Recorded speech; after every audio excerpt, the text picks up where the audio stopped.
When a 42-year-old nurse is found bludgeoned to death, a small town in New Jersey is in shock. It was a vicious attack. Her hands were bound with an extension cord. A minimum of 21 hits in the head. I didn't have my mother to raise me anymore. Police suspect her boyfriend, but a psychic says the killer is someone else. I saw a man, saw a hammer, a tied-up woman in her bed. Can a psychic's vision solve the mystery of who killed Betty Cornish? The killer lives upstairs.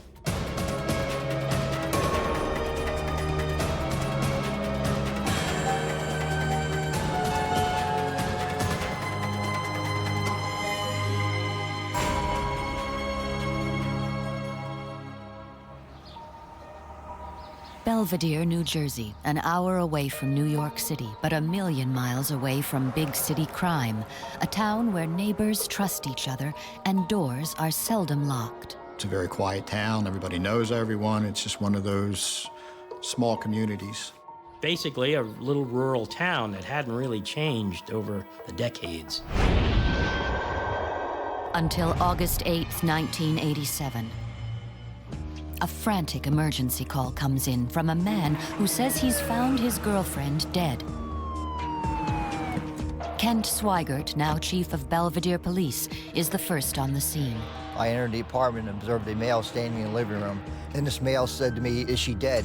So I walked into the bedroom and I observed a female lying face up in the bed. It was pretty obvious that she was killed. The crime is so horrific that the Belvedere Police need help. Dave Heater of the Warren County Prosecutor's Office is assigned to the case. It was a vicious attack. We had a minimum of 21 hits in the head. There was blood spattered 360 degrees on all four walls, the ceiling. There was blood pooled on the floor. She was laying face up, her arms were behind her back, her hands were bound with an extension cord. Her nightshirt was pulled up over her head. Totally blood-soaked, along with the sheet around about her head that was also blood-soaked. There was exposed bone, and extreme damage to the forehead. The victim is 42-year-old Betty Cornish, a divorced mother with 5 grown daughters. She worked as a practical nurse. She was a good mom. She liked to go out dancing, and she had a big circle of friends that she would go out with. She had recently moved back to Belvedere to be closer to her family. It was something I just couldn't believe. I was like, what do you mean, you know? What do you mean my sister's dead? So vicious was the attack that at first police think she was killed by gunfire. My sister Mary Beth called. She just said something happened and that they thought she was shot. And I know I started going crazy that I wanted to go with her because I knew they were going to take her body to Newark for an autopsy. And I just kept saying, she's going to be alone, she's going to be alone, I want to be with her. The autopsy report shows that Betty Cornish died of blunt force injuries consistent with a hammer attack. When we started to find out from the autopsy reports that the claw end of the hammer was used and that it penetrated into the skull, it was gruesome. This was an angry person. Whether it came as a result of a fight, whether the victim had fought with him, he was mad, angry at something, and he took it out on the victim. The murder was so violent that the police assume Betty's neighbors must have heard something. We're having a very difficult time. We're not getting anyone within the apartment complex that's giving us anything. There were no screams, there was nothing out of the ordinary, nothing unusual. And apart from the vicious attack to the victim, there is nothing unusual in the apartment except for blood in the bathroom. We found blood in the bathroom, and we found blood around the sink and also on the mirrors. We had made the assumption that our suspect had probably cleaned up there.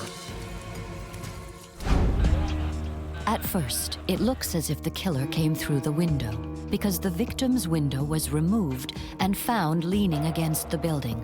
But a fingerprint found on the glass tells the police a very different story.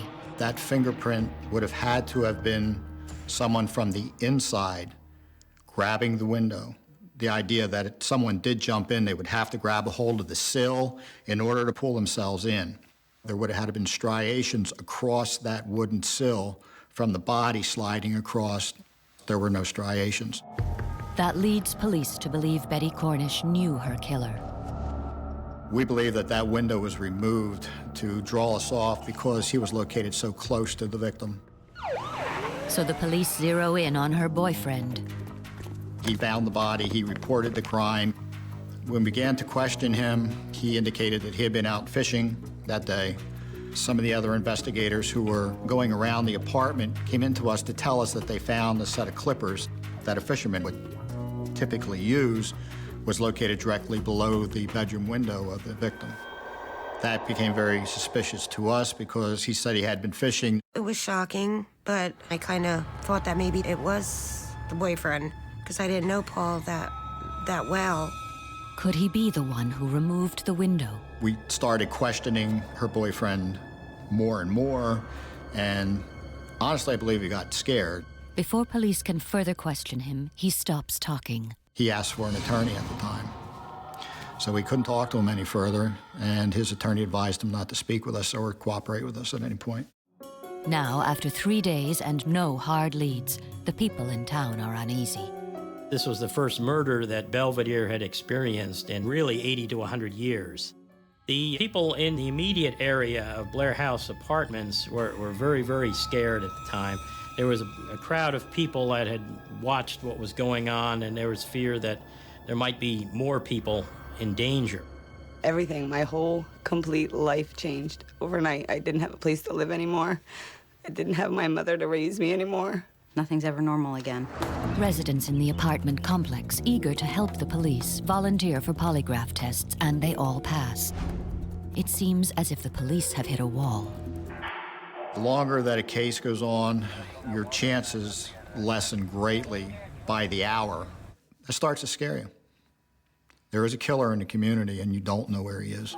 You imagine a monster. Only a monster could do something like that, and that's what we were afraid of. What kind of crazy person that could be out there? I just wanted this person caught yesterday, you know. I remember calling the prosecutor's office. Did they find him yet? Did they find this person that killed my sister yet? That's when someone had told me about Nancy. Nancy Weber is a psychic who claims to be able to see what most of us cannot. It's not always in picture form. Sometimes it's sound, sometimes it's smells, sometimes it's vision, sometimes it's a feel of fabric. 8 days after her sister's murder, Peggy calls psychic Nancy Weber and sets up a meeting. And she didn't want to know anything. Nancy didn't want to know anything. And she took me into this room and we began to talk. I felt this horrible, heartbreaking misery. Without any knowledge of the case, the psychic claims to tune in to Peggy's loss. Somehow that connected inside me with she had sustained a great and tragic loss of a family member. She had a sister who was murdered. And then she says something amazing. I said to her that the chief suspect is a boyfriend. She said, yes. I said, he is not the killer. But can the psychic see who the real killer is? I saw a hammer. I saw a tied-up woman in her bed. I saw her brutally murdered. And I thought, that's the killer. In Belvedere, New Jersey, it's been 8 days since 42-year-old Betty Cornish was found bludgeoned to death in her bed. There is a killer in the community, and you don't know where he is. Her boyfriend, who found the body, isn't talking, and the police have few hard leads. I just wanted this person caught yesterday, you know. Desperate to find the killer, the victim's sister asks a psychic for help, and the psychic has a vision of the murder, a vision so horrific, she feels she can only share it with the police. I asked her to please contact the police involved. I said, let them speak with me, not you. I received a call from Peggy Goebel. She told me that she had been talking to a woman who was a psychic. I'm skeptical, you know, when a psychic calls up or says that they have psychic ability, I want to hear who it is and what they have to say before I'm going to put a lot of faith into that individual. But in this case, it's Nancy Weber. So I said, okay, now I'm listening. The detective and the psychic have worked together before on other cases. I would be more than happy to bring her to the scene and get her thoughts, her feelings on what occurred here, because we're now beginning to get into a week into this case and we're getting nowhere. No sooner do the detective and the psychic arrive at the scene than Nancy has a vision that will turn the investigation upside down.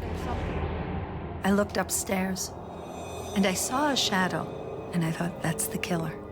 He was going upstairs. He lives there. I pointed upstairs and said, the killer lives upstairs. I said, his first name's John, and last initial R. She gave me the name John, and she gave me the initials JR.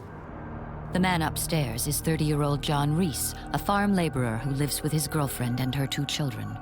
He operated a piece of heavy equipment at the sod farm, just a working-class individual. And I said, well, I'm not real sure that's the right guy, Nancy. He already passed a polygraph. Not only has John Reese passed a polygraph, but he has an alibi for the time police think Betty was murdered. Based on what the condition of the body and what we knew at that time, we were guessing that the time of death would have been somewhere around midnight. John Reese was able to tell us pretty specifically where he was during the entire day, right up until the point of about 2 o'clock in the morning, and at that point he went to bed. He alibied himself pretty well. I said, that doesn't matter.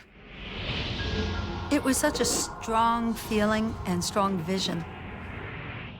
At that point in my mind, I was beyond Mr. Reese. He passed a polygraph.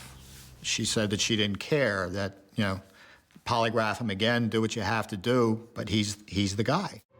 Next, Detective Heater takes the psychic inside Betty Cornish's bedroom. Crime scene hadn't been cleaned up. There was still blood spattered around. It was scary to walk in and not know what lay there. As Nancy stands beside the victim's bed, she is hit with another vision. Ben, I got the time of about 1:30 a.m. roughly. Her vision puts the time of death much later than what the police say. And this was one of the few times Dave actually responded to me and said, no, it was earlier. I said, no, wrong, because I had a very strong impression of a time, and I had a very strong impression of a murderer. Could the psychic be right? Could the killer be John Reese? She made me think more. Like, I knew he was a suspect, but I was a suspect. Everybody was. So when she kept pushing it is when I started to believe it. They found it. Passed the polygraph. She knew that he still did it. He was there when the police arrived. He was there when the detectives arrived. He was there when they removed the body. And he was just there. Every time someone would look, there was John Reese. It's the psychic's final vision that turns the investigation on its head. I see this blur of a metallic buckle that I am told in my mind is a Western belt buckle that has meaning and value to John Reese. Heater sends an investigator to see if Nancy is right. Reese, in fact, had the belt buckle and was very consistent with everything that Nancy had described. With this new piece of information, Detective Heater goes out on a limb and takes a second look at the man upstairs. I, as a supervisor, at least now at this point, had some kind of justification in my own mind for spending man-hours on a man who already passed a polygraph. He decides to take a gamble on a psychic's vision. My boss basically told me I was crazy. Heater sends detectives to question Reese again. Reese was very comfortable with these 2 detectives and was willing to talk to them every day. They became almost like friends. And because of that investigative bond, Reese started talking about more things. Detective Tom Trainer was one of the officers investigating Reese. He gave information that caused us to believe that he might have been in the victim's apartment. It wasn't a real credible account of how or why he was in there. And of course, meanwhile, one of our ID men had developed, the latent prints off the front window.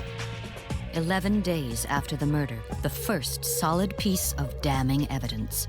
The fingerprint belongs to John Reese. Trainer went after Reese again and told him, look, we've got your fingerprint on the window. What's the story? Oh, well, You know, we're friends, Betty and I. I would come down there and, you know, the window would get stuck. So, you know, I would help her unjam the window to get it closed. John Reese said that he was there to fix the window, and the window never got stuck. We had to put a stick underneath it to hold it up because it wouldn't stay stuck. Another break. The medical examiner revises the time of death. Betty Cornish didn't die at midnight as the police thought. She died much later. We got results back from the medical examiner's office, which gave us a time of death more into the early morning hours. Just as the psychic told police at a time when Reese has no alibi. The biggest problem that we had was the time period in the 3 o'clock to 3:30 in the morning area. We felt that there was something he was holding back. We had his fingerprint from inside the apartment. We knew that he was lying to us at this point in time. But the police have to make a case that will stand up in court. They need the murder weapon. Can the psychic help? I saw a swamp, and so I told them, this is where you'll find the hammer. Thanks to a psychic's vision. Police in Belvedere, New Jersey now have a prime suspect in the brutal killing of a 42-year-old nurse. I pointed upstairs and said, the killer lives upstairs. But they don't have enough hard evidence to arrest him. They need the murder weapon, and the psychic claims she knows where it is. I suddenly saw this small body of messy, muddy water and the hammer falling into it. I thought, he dropped it in there. Nancy, when she returned to our office, she drew us a map. Took a piece of paper and drew my crude map and handed it to them and said, this is where you'll find the hammer. She gave us a road, she gave us a patch that she said were woods, and she said, and over in this corner is water. And she said, I see Reese throwing the hammer into the woods. But she can't tell the police where that water is located. At the same time, detectives continue to badger their prime suspect, determined to find cracks in his story. He was able to give detailed information about, you know, when he made the coffee, when he got up in the morning to go to work, and what time he left for work. But then the time when we felt that the victim was murdered was a time that he didn't recall. He just breezed right over it. Reese started talking about more things. And those things that he kept adding into his statement during the times was things that were off, that were not talked about before. There's a lot of little things that he changes in his behavior between, you know, deep breaths. You could tell something is bothering him. And we just felt at that point that he was ready to tell us something. Detectives make their move. They bring Reese in. We hit him with all the things that we knew, walked around the table, sat down next to him, looked him in the eye, and said, John, we know you did it, and you know you did it. Now, why don't you tell us about it? Approximately 20 to 25 minutes, perhaps half an hour later, Detective Traynor came out of that room and advised us that he had confessed to the murder. I believe he knew that we knew that he was the killer, and for some reason he had to share that with us. It's hard to picture why or how, but something made him realize that, you know, it was wrong and that he had to trust us and that he did it and he had to admit that. There was a hammer on the floor that I picked up, and I hit her once in the head with it. I hit her 2, 3, 4 times with the hammer. Large amount of blood flowed on the bed, some on the walls. And I went upstairs. Garbage bag, washed up my hand and everything, had another beer upstairs. Later, he told the police he dumped the hammer at the farm where he works. When we did the search through the woods and we came out, there was the water in front of us. Water where Nancy said there would be water. We went in, we recovered the hammer, photographed it, brought it out, bagged it, tagged it, and put it into evidence. 18 days after beating Betty Cornish to death, John Reese is charged with her murder. And I remember just my mother and father and I embracing and jumping up and down, happy that they caught him, but realizing that it just wouldn't bring her back. Despite the confession, Reese later pleads not guilty. At the trial, his lawyers suggest Betty Cornish invited Reese into her apartment. It was very hard because we would have to sit and see the murderer there every day. A lot of the time, Mr. Reese basically propped his head on his hand and just seemed somewhat disinterested for the most part. He didn't want to show any expression to the jury, so he just basically sat like he was bored. And he would, constantly turn his head and look at us. I remember my mother being there, and she was crying. It was hard for her to hold back her cries, and they wanted to put her out of the room. They didn't want the jurors to see my mother crying because it would sway their decision. The jury doesn't believe John Reese's story. What they do believe is that sometime around 3 a.m., Reese came downstairs and snuck into Betty Cornish's apartment, bound her wrists with an extension cord, sexually assaulted her, and beat her to death, striking her at least 21 times with a hammer. After a 5-week trial, Reese is found guilty of all 11 charges, including first-degree murder. He is sentenced to 110 years. I would like him to say he was sorry. I would like him to show some remorse because he never has. I think that if he were to say anything, that he would try to hurt us in some way because he is sick enough. He got 2 life sentences. He's eligible for parole in 45 years. So that means that he will be 72. Or dead. Or dead. And we will fight so that he dies in prison. Why was the psychic so convinced that it was the man upstairs who killed Betty Cornish? He had already passed a lie detector test, yet she remained adamant her vision was correct. She knew his initials were JR and his first name was John. She also knew that he wore a large Western-style belt buckle. She even directed the police toward the murder weapon. Nancy was probably one of the driving forces that kept me going back to Reese. I was willing to give him up, but she was very insistent. Any constructive thing I can do assists Elizabeth and her soul and assists her family. And whether you want to call it spiritual matter, whatever it is that a psychic sees, you've got to be able to believe in it. There's science, there may be the supernatural. I don't know how to explain what a psychic does, how they do it. All I know is it works.